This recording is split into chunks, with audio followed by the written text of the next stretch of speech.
খালেদা জিয়ার দলীয় পুত্র শেখ হাসিনার বাসায় কেমন আছে? একটু প্রথম লাইনটা আমরা একটু পড়ে শোনাবো। বেগম জিয়া ও তাহার 196 নং ওয়ার্ড রোডের বাড়ি এবং ঢাকায় ক্যান্টনমেন্ট শহীদ ছয় নং বাড়িটির প্রধান এটা বেগম জিয়ার বাড়ি সম্পর্কে তথ্য এটা হচ্ছে বেগম জিয়ার ও তার পুত্রদ্বয়কে গুলশানস্থ 193 নং রোডের এনইডি বাড়ি না এবং ক্যান্টনমেন্ট শহীদ মঈনুল রোডের 6 নং বাড়িটির প্রধান সংক্রান্ত তথ্য।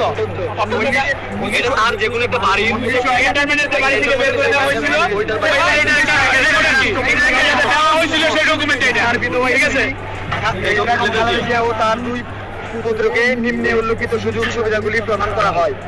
গুলশান মডেল টাউনে 196 নং রোডে এনইডি নং বাড়িটির মাত্র